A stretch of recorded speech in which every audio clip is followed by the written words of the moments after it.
ఈరోజు మనం త్రయంబకేశ్వరం అండి దాని గురించి చెప్పుకున్నాం. త్రయంబక జ్యోతిర్లింగం ఇది కూడా ఇవాళ రెండు రోజులు చెప్పుకుంటాం.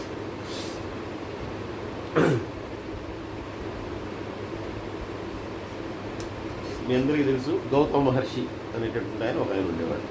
ఆయన భార్య అహల్యాదేవి. ఇది మనకు ఒక సినిమా ద్వారా ఇంకా బాగా తెలిసింది, అందరికీ తెలిసింది. ఈయన చాలా గొప్ప ఋషి. గౌతముడు అనేటువంటి ఆయన చాలా గొప్ప ఋషి. రామాయణంలో కూడా, అంటే రామాయణ కాలంలో కూడా శ్రీరాముడు కావాలని చెప్పి ఆయన దర్శనానికి వెళ్తాడు. వనవాసంలో ఉన్నప్పుడు సీతాదేవిని మళ్ళీ ఆవిడ సీతాదేవి రావణాసురుడి యొక్క చెర నుండి విడిపించిన తర్వాత మళ్ళీ వస్తూ ఆయన గౌతమ మహర్షి ఆశ్రమానికి వెళ్ళొస్తాడు. ముందర ఆంజనేయ స్వామిని పంపించి ముందర ఆ వార్తని భర్తడికి తెలియజేయి, ఎందుకంటే ప్రాయోపవేశం చేసేస్తా అన్నాడు. ఆలస్యం కాకుండా ఆ మాట తెలియజేయి, నేను వస్తున్నా అని చెప్పి తెలియజేయి, నేను గౌతమ మహర్షిని కలిసి వస్తాను అని చెప్పి కావాలని గౌతమ మహర్షి దగ్గరికి వెళ్ళొస్తాడు. అంటే అంత గొప్ప మహానుభావుడు గౌతమ మహర్షి. ఈ గౌతమ మహర్షి వలన వచ్చినటువంటిదే ఈ త్రయంబక జ్యోతిర్లింగము. దానికి కారణం ఆయనే. అలాగే ఇది వచ్చింది కూడా గోదావరి నది యొక్క అది ఎక్కడైతే గోదావరి నది అనేటటువంటిది ఉద్భవించిందో అటువంటి ప్రాంతంలో వచ్చినటువంటి లింగము ఈ త్రయంబక జ్యోతిర్లింగం. ఒకానొక సమయంలో బ్రహ్మగిరి అనేటటువంటి ప్రాంతంలో ఈ గౌతమ మహర్షి వీళ్ళేంటంటే ఏదైనా ఒక ప్రశాంతమైనటువంటి ప్రదేశాన్ని ఎన్నుకుంటారు. దీనికి తపస్సు చేయడానికి కానీ, ధ్యానం చేయడానికి కానీ, వాటన్నిటికీ కూడా ఆయన ఆ బ్రహ్మగిరి అనేటటువంటి ప్రాంతంలో కొండ మీద ఆయన తపస్సు చేసుకుంటాడు. అలా తపస్సు చేసుకుంటూ కొన్ని వేల సంవత్సరాలు చేసుకున్నాడు ఆయన. వాళ్ళ జీవితం అంతా తపస్సు చేసుకోవడమే. అహల్యాదేవికి శాపం ఇచ్చిన తర్వాత ఆయన తపస్సు చేసుకోవడానికి వెళ్ళిపోతాడు. అలా వెళ్ళిపోయిన వాడు మళ్ళీ ఎప్పుడు వస్తాడంటే శ్రీరాముడు మళ్ళీ ఆవిడకి శాప విమోచనం కలిగించేటప్పుడు వస్తాడు. అన్ని సంవత్సరాలు తపస్సు చేసుకుంటూనే ఉన్నాడు. అందుకని వాళ్ళ ఆయుష్ ఎంత, వాళ్ళ తపస్సు ఎంత అంటే దాన్ని లెక్క పెట్టడం అనేటటువంటిది మనలాంటి వాళ్ళకి అసలు సాధ్యం కాని పని అన్నమాట. వీళ్ళందరూ కూడా కారణ జన్ములు. అటువంటి మహానుభావుడు ఈ గౌతమ మహర్షి.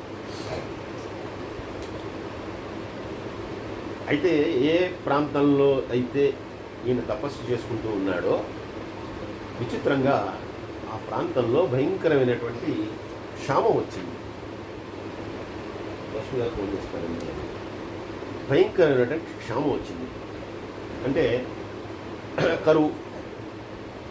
ఈయనకి అంటే ఇట్లాంటి మునీశ్వరులకి, ఋషీశ్వరులకి, వీళ్ళకి కరువుతో పని ఏంటి అంటే ఉంది. వీళ్ళకి ముఖ్యంగా కావాల్సింది నీరు. ఎందుకంటే నీరు కనుక లేకపోతే కనుక యజ్ఞయాగాదు అసలు అంటే బ్రాహ్మణుడికి ఆచమనం చేయడానికే ఉండదు. ముందర ఏమి చెయ్యాలన్నా మిమ్మల్ని పూజ చేయమంటే ఫస్ట్ ఏం చేయమంటారు? నీళ్ళు తెచ్చుకోమంటారు. ఆచమనం చేయడానికి నీళ్ళు కావాలి. క్షామం వచ్చింది, వర్షాలు కురియట్లేదు, ఎక్కడ కూడా చుక్క నీరు పడలేదు, అన్నీ ఎండిపోయినాయి. ఆ పైన తటాకాలు అవి ఉన్నాయి, అందుకే ఆయన కూర్చొని తపస్సు చేసుకుంటాడు. కానీ మొత్తం ఎండిపోయినాయి. ఎక్కడ ఆచమనం చేయడానికి కూడా నీళ్లు లేవు. ఆచమనానికే నీళ్లు లేకపోతే ఇంకా గోవులకి వాటికి నీళ్లు ఉండవు. ఒక యజ్ఞం కానీ, యాగం కానీ ఏది చేయాలన్నా కూడా గోవు కావాలి మళ్ళీ.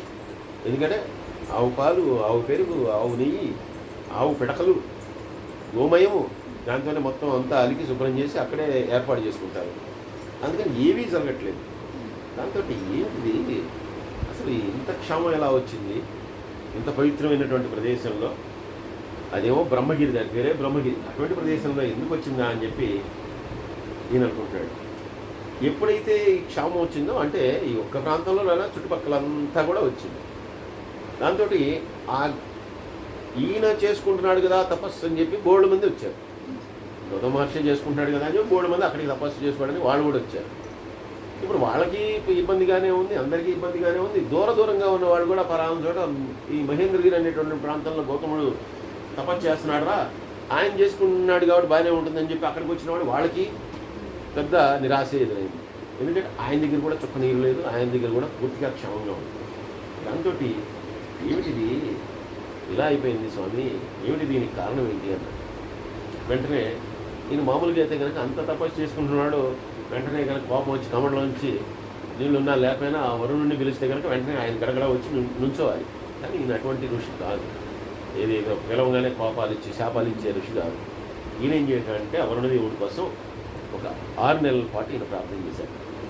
6 నెలలు ప్రార్థించిన తర్వాత అప్పుడు వరుణదేవుడు ప్రత్యక్షమయ్యాడు. మహానుభావ, ఏమిటి నువ్వు నన్ను తెలుసుకున్నావు? ఎందుకు తెలుసుకున్నానో చెప్పేది ఏముంది నాయన, క్షామం, ఇంత క్షామంలో ఇప్పుడు నాకు ఏమీ చేసుకోవడానికి కుదరట్లేదు, అందుకనే నిన్ను ప్రార్థించాల్సి వచ్చింది. నా మీద ఆధారపడి నన్ను నమ్ముకుని చాలామంది వచ్చారు నాయన కదా, శిష్యులు ఇబ్బంది పడుతున్నారు, వాళ్ళు ఇబ్బంది పడుతున్నారు. ఆయన అన్నట్ట, నిధి లిఖితము, నేను చేయగలిగింది ఏముంది?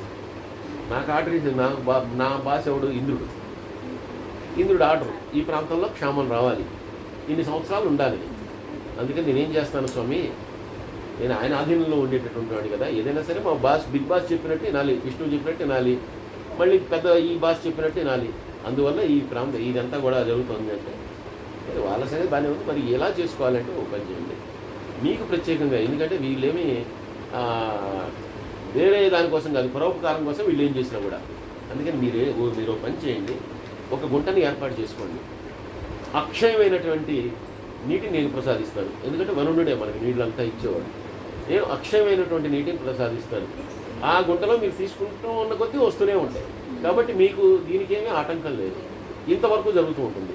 కాబట్టి మీరు దాన్ని ఏర్పాటు చేసుకోండి, దాన్ని పూర్తి నింపేటటువంటి బాధ్యత నాది అన్నది. బాగుందిరా, ఏదో సొల్యూషన్ ఇచ్చో చాలా బాగుంది అని చెప్పి వెళ్ళిపోయాడు. వెంటనే ఈయన ఏం చేశాడు, తన యొక్క మిగిలిన శిష్యులు వీళ్ళందరినీ పిలిచి అక్కడ ఒక గుంటను తవ్వారు. గుంటను తవ్వేయగానే వరుణుడు చెప్పినట్టుగా ఆ గుంటనంతా కూడా నింపేశాడు.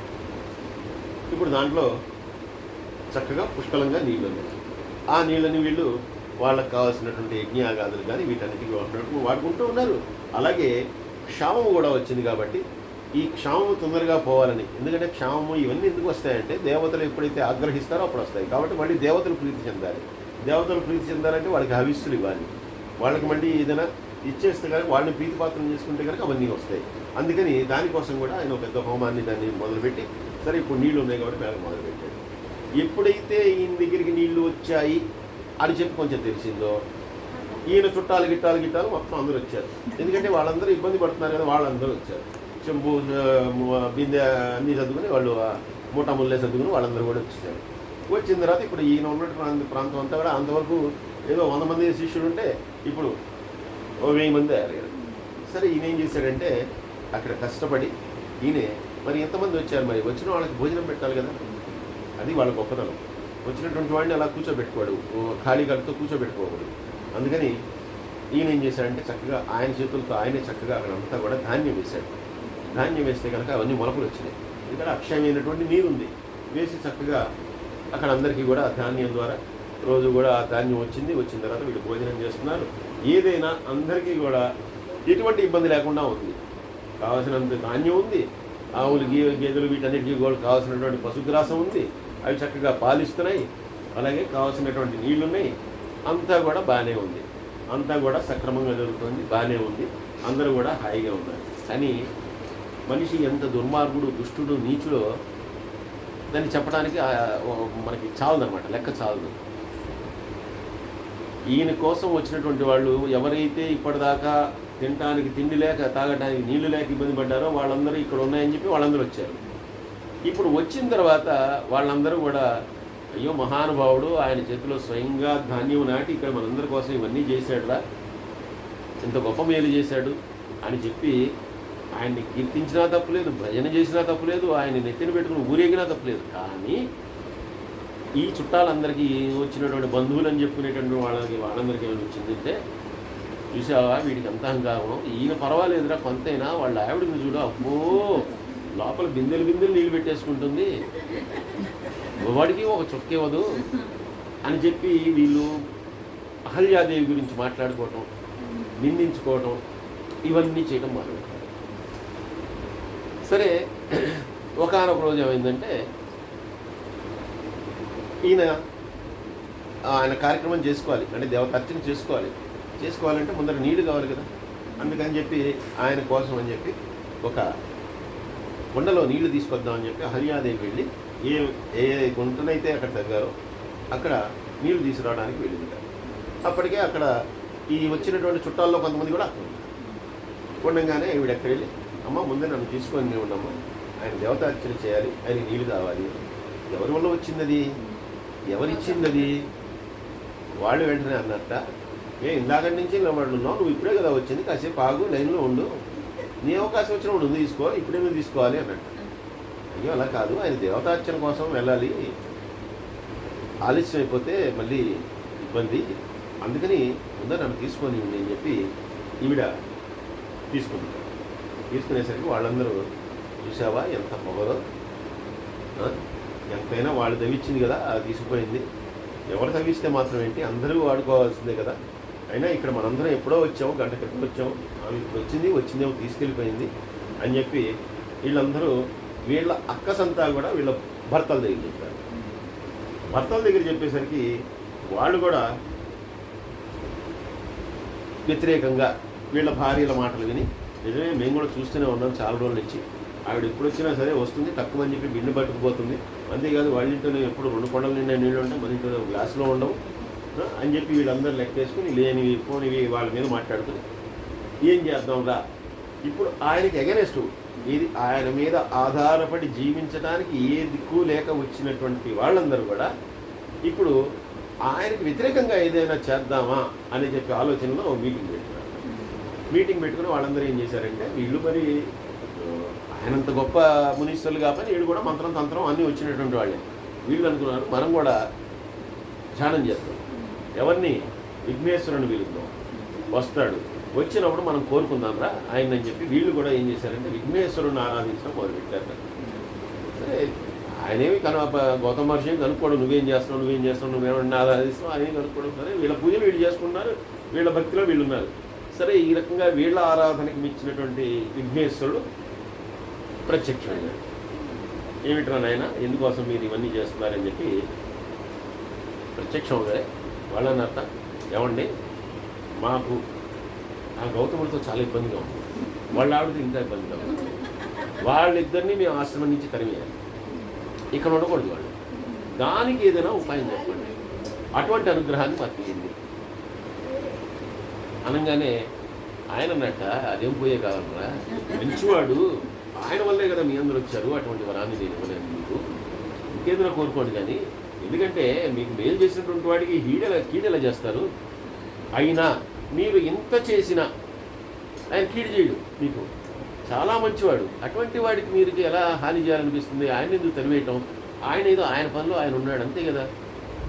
మీరు నాలాంటి వాడు ప్రత్యక్షం అయితే నా గురించి తపస్సు చేసినప్పుడు మీరు ఏం కోరుకోవాలి, చక్కగా మీకు కావాల్సినంత పుష్కలంగా నేను నీళ్ళు కావాలంటే బోళ్ళని ఇచ్చేవాడిని, అలాంటివి కోరుకోకుండా ఇదేం దిక్కుమాలి కోరికరా మీరు, ఆయన వెళ్ళిపోవాలి కోరిక ఏంటి అంటే, చూడండి ఎంత దుష్టంగా మనం ఆలోచిస్తాం మనిషి అనేటటువంటిది.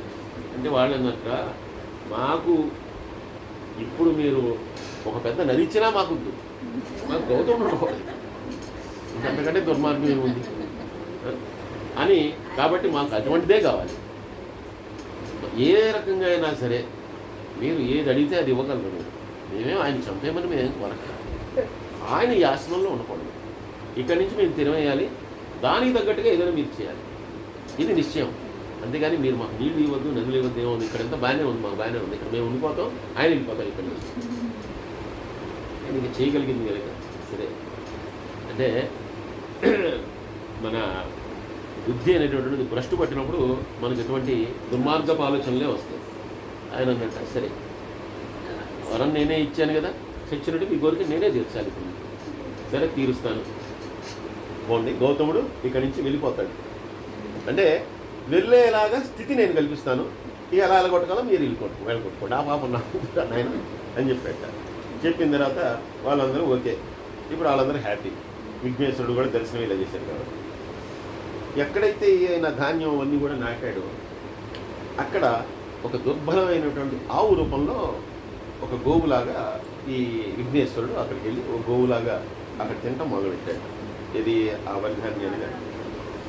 వెంటనే గౌతముడు అనుకోకుండా అక్కడికి వచ్చాడు, కావాలని గౌతముడు ఉన్నాడు కాబట్టి ఈయన అక్కడికి వెళ్ళాడు, జరగాలి కాబట్టి.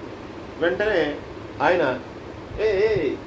వెళ్ళు అన్నట్టుగా ఆయన దాన్ని తోలినట్టుగా దేనితోటి, గడ్డి పరకతోటి ఏదో కర్ర తీసుకునో పెద్ద రాయి తీసుకునో ఏం కొట్టలే ఆయన. ఒక గడ్డి పరక తీసుకుని దాన్ని పొమ్మని చెప్పి అక్కడి నుంచి ఇది చేసేట. అలా చేయటంలో ఆయన పట్టుకున్నటువంటి ఎండుగడ్డి పోచ ఏదైతే ఉందో ఇంత పోచ దాని మీద పడి ఆ పోచ తగిలేదు వెంటనే చచ్చిపోయింది. అంటే ఇది కారణం చూపించాలి, ఏదో ఒకటి కారణం చూపించాలి. ఆయన ఏం చెప్పాడు, తరిమేసే ప్రయత్నం నేను చేస్తానన్నాడు కదా. ఎప్పుడైతే ఇది చేశాడో వెంటనే ఆయన బాధపడిపోయాడు, జోగి చచ్చిపోయాడు. వెంటనే వీళ్ళందరూ వచ్చారు. ఇది శిష్య ప్రశిష్యులు, ఈ సోకాళ్ళ బంధువులు, వీళ్ళందరూ దిక్కుమాల అందరూ దగ్గర వచ్చారు. వచ్చి వీళ్ళందరూ ఇప్పుడు గౌతమ మహర్షి చెప్పడం మొదలుపెట్టారు, నువ్వు బ్రహ్మహత్య పాతకం చేసావు కాబట్టి నీకు చాలా భయంకరమైనటువంటి శిక్షలు ఉంటాయి రా అబ్బాయి అని. వీళ్ళకి అసలు ఏమీ తెలిసింది చచ్చింది లేదు ఆయనలో, వీళ్ళు ఒక వంతు కూడా కాదు. అటువంటి వాళ్ళు ఇప్పుడు వాళ్ళు చెప్పారు. ఆయన కూడా బాధపడిపోతున్నాడు. వీళ్ళెవరి మీద కోపించట్లేదు. అన్నింటి ఒక చిన్న దెబ్బ తగిలితే ఇది ఎలా తెచ్చిపోతుంది, ఇలాంటి మాటలు మాట్లాడట్లేదు. వెళ్ళండి అయ్యా, నాకెందుకు ఇది గోహత్య పాతకం నాకెందుకు చుట్టుకుంటుంది, మీ అందరినీ ఇంతకాలం నేను పోషించాను అనే మాట మాట్లాడట్లేదు. ఏమి వీళ్ళకి వ్యతిరేకంగా ఒక్క మాట మాట్లాడట్లేదు. ఈయన భార్యతో కలిసి ఇలా ఎందుకు జరిగిందా అని చెప్పి ఈయన బాధపడుతూ, అయ్యా అసలు ఏమిటిది గోహత్య నేను చేయటం ఏంటి, నాకు ఇప్పుడు గోహత్య దోషం కలిగింది కదా, ఏమి చెయ్యాలి ఇదంతా అని చెప్పి ఈయన బాధపడుతున్నట్ట. ఇప్పుడు వీళ్ళు ఏం చేశారు, ఈయన కోసం వచ్చినటువంటి బంధువులు వీళ్ళందరూ కూడా ఇప్పుడు మొత్తం ఇప్పుడు ఏ రకంగా ఈయన్ని తరివేసేయాలి మొత్తం సెట్ అయిపోయింది, ప్లాన్ సెట్ అయిపోయింది. ఇప్పుడు అందుకని చెయ్యాలి. అందుకని వాళ్ళందరూ అక్కడికి వచ్చి, నువ్వు ఎంత తొందరగా గౌతముడితో అంటున్నారు, నువ్వు ఎంత తొందరగా ఈ ప్రాంతం ఖాళీ చేస్తే అంత మంచిది భార్యతో సహా. ఎందుకంటే గోహత్య చేసిన వాడి కానీ ముఖం కనుక మేము చూస్తే మాకాహు గోహత్య పాతకం చెప్పుకుంటుంది. అందువల్ల నువ్వు ఇక్కడి నుంచి వెళ్ళిపో ఉందరా. అంతేకాదు, నువ్వు కనుక ఇక్కడ ఉన్నావు అనుకో, నీ ముఖం చూస్తే నాకు పాపం, మాకు పాపమే కాకుండా నువ్వు ఇక్కడ ఉంటే కనుక అగ్నిదేవుడు కానీ సోముడు కానీ అంటే చంద్రుడు కానీ వీళ్ళెవ్వరు కూడా మేము ఇచ్చేటటువంటి హవ్యాలను ఎవరు స్వీకరించరు. మేము యజ్ఞయాగాదులు చేయాలి ఇక్కడ. వీళ్ళు వచ్చి నేను తిండి దానికి వచ్చారు వీళ్ళు. అందుకని నువ్వు వెంటనే ఏం చేస్తావంటే, నువ్వు మీ అహల్యం తీసుకుని, మీ ఆవిడ తీసుకుని, నీ వెనకాల వచ్చే శిష్యుడు ఎవరన్నా నీ మాట వినేవాళ్ళు ఉంటే కనుక వాళ్ళని కూడా తీసుకుని నువ్వు వెళ్ళిపో ఇక్కడి నుంచి అని చెప్పి అన్నారు. ఆయన వెళ్తాను, కొంచెం సమయం ఇవ్వండి, ఎక్కడికి వెళ్ళాలి ఏమిటి ఆలోచించుకోనివ్వండి అన్నారు. ఏదైనా సరే నువ్వు ఈ ఆశ్రమాన్ని వదిలిపెట్టేసి వెళ్ళిపోయాండి, కావాలంటే బ్రహ్మగిరి మీద ఎక్కడికైనా ఇలా ఆలోచించుకో, కానీ ఇక్కడ ఈ ఆశ్రమ ప్రాంతంలో నువ్వు ఉండదు, మా అందరికీ చాలా ఇబ్బందికరంగా ఉంటుంది, పొద్దున్న లేస్తే నీ మొహం చూడాల్సి వస్తుందని చెప్పి వాడు తీసుకుని ఆయన కొట్టారు. కొడితే అక్కడి నుంచి ఒక క్రోసెడ్ దూరం వెళ్ళిపోయాడు. అక్కడి నుంచి ఏ ప్రాంతంలో అయితే తన ఆశ్రమం నిర్మించి తాను అప్పటిదాకా ఉన్నాడో అక్కడి నుంచి బయలుదేరిపోయి భార్యతో సహా కొంతమంది శిష్యుల వెనకాల వస్తే అక్కడికి వెళ్ళిపోయాడు. వెళ్ళిపోయిన తర్వాత వీళ్ళకి ఒక్క నీళ్ళ కోసం వచ్చిన తగాదా చూడండి. అంటే మనకి ఆడవాళ్ళకి వచ్చే తగాదాలన్నీ నీళ్ళ దగ్గర నుంచి వస్తాయని అందుకే ఇప్పటికి కూడా వస్తున్నాయి. మరి ఈ నీళ్ళకు వచ్చిన తగాదా వల్ల వీళ్ళు ఆ భార్య చెప్పిన మాట వల్ల ఆ క్రూసైడ్ దూరం వెళ్ళిపోయి అక్కడ ఏదో ఉంటా అన్నా కూడా వినకుండా వీళ్ళందరూ మళ్ళీ అక్కడికి వెళ్ళింది. ఏమైంది, వారం అయిపోయింది, ఇంకా నువ్వు కదల్లా, ఇక్కడి నుంచి వెళ్ళిపో, మాకు యజ్ఞయాగాదులు చేసుకోవడానికి కుదరట్లేదు, ఎందుకంటే నువ్వు ఉండగా మేమేం చేయకూడదు, మేమేది చేయలేం, అందుకని నువ్వు వెళ్ళిపో అని చెప్పి ఈయన మీద చాలా ఒత్తిడి తీసుకొస్తున్నాడు. ఆయన అన్నట్ట, వెళ్ళిపోతాను రా, కానీ ఎక్కడికి వెళ్ళాలి, ఏమి చేయాలి, ఏదైనా సరే నువ్వు ఇక్కడ మాత్రం ఉండదు, మా అనుష్ఠానానికి అడ్డొచ్చేస్తున్నావు, మాకు కనిపిస్తున్నావు, మాకు లేనిపోని పాతకాలు చుట్టుకుంటాను, వెళ్ళిపో. సరే వెళ్ళిపోతాను, సరే ఇంత గొప్ప గోహత్యా పాతకం నాకు చుట్టుంది కదా, అందుకని నేను ఏం చేయాలో చెప్పండి అన్నాడు. అంటే వాడు చెప్పిన శిక్షలు చూడండి. ఈ పృథివీ మొత్తానికి 3 ప్రదక్షిణాలు చేయాలి. పృథివీకి అండి, భారతదేశానికి కాదు. ఆ తర్వాత వచ్చిన తర్వాత 1 నెల పాటు వ్రతాన్ని చేయి. ఇక్కడికి వచ్చి ఇది 3 సార్లు ప్రదక్షిణ చేయి, ఇది మొత్తం తిరగాలి, అమెరికా దాకా మొత్తం తిరిగి రావాలి, ఏది నడుచుకుంటూ. అప్పట్లో ఏమీ లేవు కదా సాధనాలు. అక్కడికి వచ్చిన తర్వాత 1 నెలలు వ్రతాన్ని చేయాలి. దాని తర్వాత అయిపోయిందా, ఈ బ్రహ్మగిరి ఏదైతే ఉందో దీనికి 100 ప్రదక్షిణాలు చేయాలట వీటన్నిటికీ. అలాగే ఇక్కడ ఉన్నటువంటి గంగా జలం ఏదైతే వరుణదేవుడి ప్రసాదించినటువంటి జలం ఉందో దాంతోనే స్నానం చేయాలి నువ్వు రోజు కూడా. మేము ఇస్తాం నీకు, ఏదో లెక్క పెట్టిస్తాం, దాంతోనే స్నానం చేయాలి. ఆ తర్వాత 1 కోటి పార్థివలింగాలు చేసి మహాదేవుడిని ఆరాధించు. 1 కోటి పార్థివలింగాలు. పార్థివలింగం అంటే చేసుకోవాలి, నీ చేత్తో బంకమట్టితో లింగం చేసుకోవాలి. ఆ తర్వాత ఆ 1 కోటి లింగాలు చేసి ఆయనకి అభిషేకం చేసిన తర్వాత, అర్చన చేసిన తర్వాత నువ్వు మళ్ళీ గంగా స్నానం చేసి మళ్ళీ ఈ మహేంద్రగిరికి 11 సార్లు ప్రదక్షిణ చేయి మళ్ళీ దీని చుట్టూ. దీని తర్వాత 100 కడవల నీటితోటి పార్థివలింగానికి మళ్ళీ స్నానం చేయించు. అలా చేస్తే అబ్బాయి నువ్వు చేసినటువంటి గోహత్యా పాతకం ఏదైతే ఉందో అది పోతుంది, లేదా ఆ గోహత్యా పాతకం అనేటటువంటిది నీకు పోదు. కాబట్టి ముందర అవన్నీ చెయ్యి. అవన్నీ చేసిన తర్వాత అప్పుడు మళ్ళీ నువ్వు మాతో ఉండొచ్చా ఉండకూడదా ఏమిటి అనేటటువంటి విషయాన్ని ఆలోచిద్దాం. అందుకని నువ్వు చేయవయ్యా అని చెప్పి చెప్తే కనుక తప్పకుండా ఏదో నా మీద ఆదరంతో, నా మీద అభిమానంతో ఏదో రకంగా నాకు ఏం చేయాలో చెప్పారు. మీ అందరూ ప్రాయశ్చిత్తం కూడా చెప్పారు, మీరు గొప్పవాళ్ళు కాబట్టి తప్పకుండా ఆ రకంగా చేస్తానని చెప్పి ఆయన అవన్నీ చేయడానికి ఆయన బయలుదేరి వెళ్ళట. సర్వే జన సుఖినో భవంతు, సంస్థలో కాశినో భవంతు, స్వస్తి.